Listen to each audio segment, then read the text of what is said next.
Olá, saudações marxistas culturais para você. Sou o Camilo Prado, editor das edições Efelibata, e vou falar sobre Antônio de Hoyos e Vinente, Contos Macabros, um escritor fantástico, decadentista fantástico, pode-se dizer. Agradeço ao Márcio Simões, que fez a revisão, e lembro que esse livro é de 2023, ele estava pronto. Em dezembro de 23, eu creio que saiu em 2024, não lembro quando. Então já faz aí uns 2 anos. Mas eu lembro que na época o Alcebiades da Rafus Press estava publicando alguma coisa do Antônio, e não lembro mais o que era. E não sei se saiu, quando saiu, se está disponível, mas fato é que no Brasil creio que são as únicas edições, esta e a da Rafus Press. Bem, Antônio de Hoyos e Vinente é um escritor espanhol madrilenho, nascido em 1884 e falecido em 1940.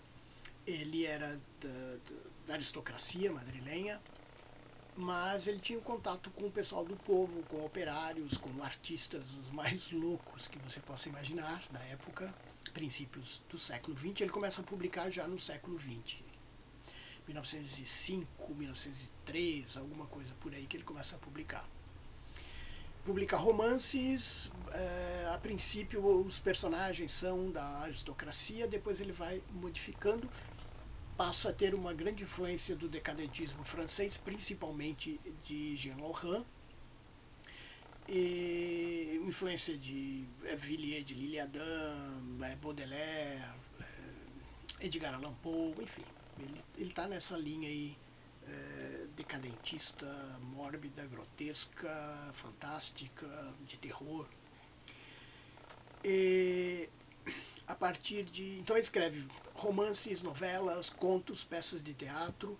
A partir de 1919, 1920 ele passa a escrever também, a publicar ensaios, mas ensaios não propriamente literários, mas voltado para uma sociologia, filosofia, algo assim, nessa direção. Eu não conferi os ensaios dele. Enfim, então foi um escritor jornalista também, e que teve uma vida de dandy, ele tinha grana, mas sempre aí com preocupações sociais, questões de preconceito e tal, porque ele era gay, tinha amigos gays, lésbicas, enfim, ele participava daquele grupo mais maldito de Madrid. E depois, quando tem a Guerra Civil Espanhola, ele luta do lado dos anarquistas. Ele fazia parte da Federação Ibérica Anarquista, a FAI, Federação Anarquista Ibérica, e acaba depois, né, quando a tentativa de revolução fracassa, ele é preso, brutalmente torturado e acaba morrendo em 1940. Não sei se na prisão, mas em decorrência das torturas que sofreu. E ele... acabo de me perder.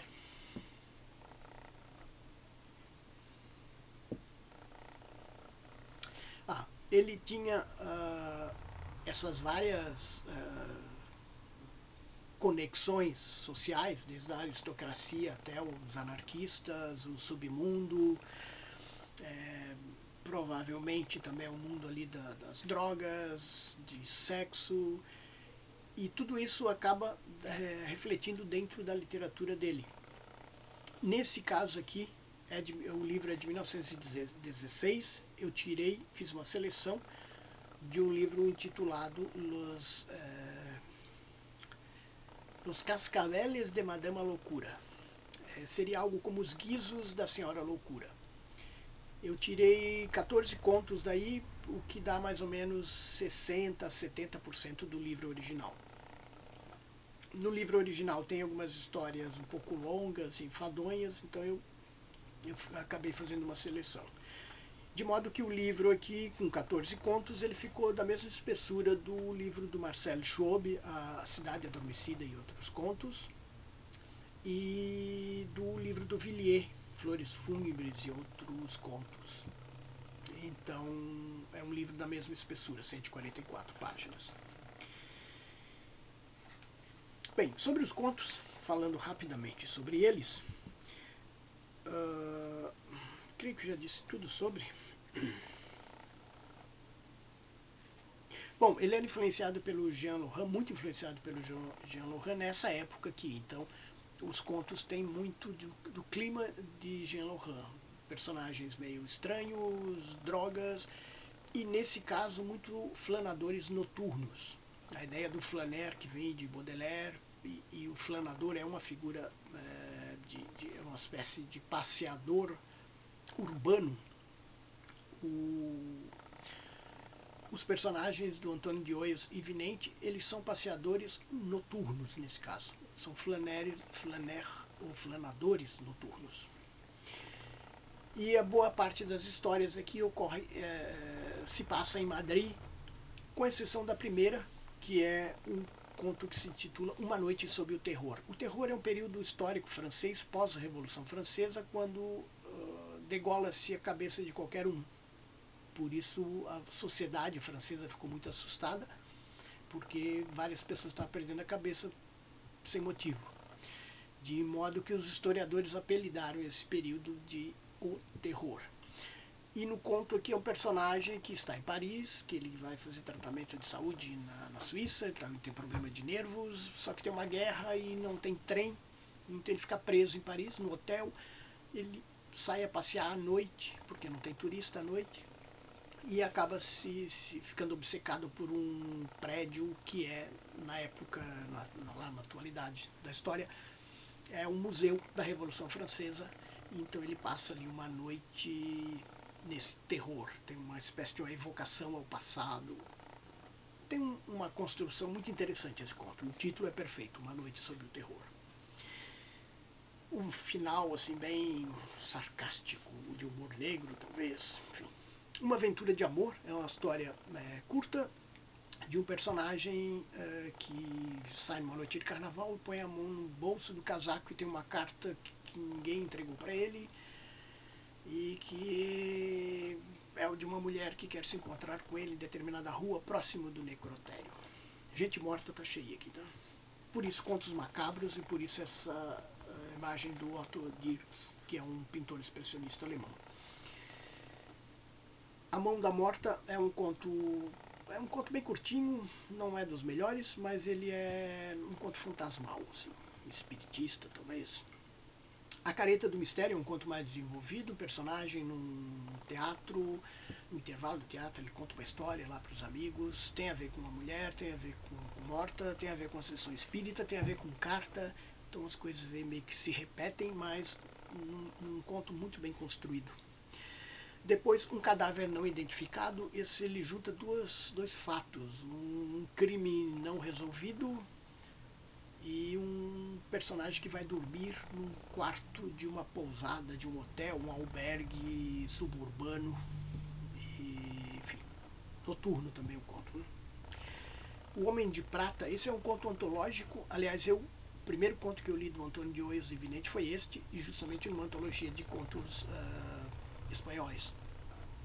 O Homem de Prata é uma referência bíblica, e não vou falar qual, para não estragar a história, mas trata de um pintor que está pintando um quadro que se intitula O Homem de Prata, só que a história é contada dentro de um quarto onde tem uma mulher, a dona da casa, né, com poucas roupas, um outro personagem meio efeminado, um terceiro viciado em morfina, éter, heroína e não sei mais o que, e o quarto, que é o quarto personagem, que é o que conta a história desse pintor com o qual ele teve alguma amizade. E é um conto muito bem construído, é um conto fantástico, de terror, interessante, e decadentista também. As Três Máscaras do Mistério, isso é um conto de carnaval, novamente, noite, o cara está caminhando, novamente, um flanador noturno, para o meio da multidão em carnaval, e cercam ele três máscaras: a miséria, a morte e a loucura. E, bom, não vou dizer o que acontece.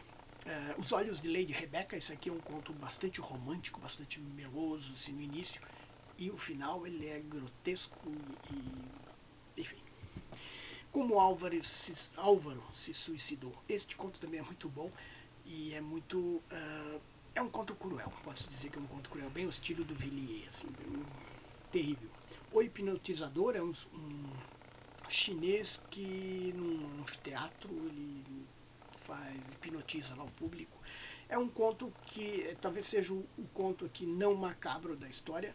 É um conto que tem um contexto mais social, psicológico e tal, mas e não tem gente morta. A Alma de Pompadour é um conto bem curtinho, quase uma prosa poética, um cenário decadentista e aí por onde passa a Alma de Pompadour. Pompadour é uma figura histórica francesa, se você for buscar na internet verá que Pompadour tem algo a ver com erotismo. O Encanto da Cidade Submersa, esse é um belo conto, é um conto sobre a cidade de Is. A cidade de Is era imunda e maravilhosa. Esse imunda dá o tom decadentista da cidade. Ele descreve Is, que é uma cidade mitológica, uma cidade que você encontra em outras obras literárias, justamente por ser mitológica. E ele descreve uma Is que é maravilhosa, mas ao mesmo tempo é imunda, é decadentista. E o conto entra também numa certa parte, tem uma segunda parte que entra completamente fantasia. A Cidade do Amor, esse é também um dos belos contos aqui. O personagem que está dentro do quarto lá com amigos e tal, e tem álcool, drogas, e ele sai à noite caminhando. Em vez de ir para o centro da cidade, ele vai para os subúrbios de Madrid, onde ele encontra essa cidade do amor. É um conto grotesco, um conto pesado, mas é um conto muito bem feito, assim, muito impactante.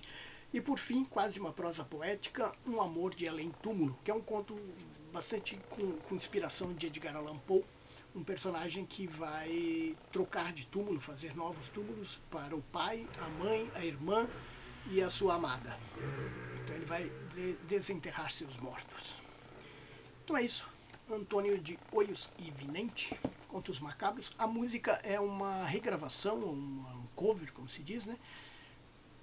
Feito pelos Ressentidos, da música Crematório, da banda espanhola chamada The Ribus Arias.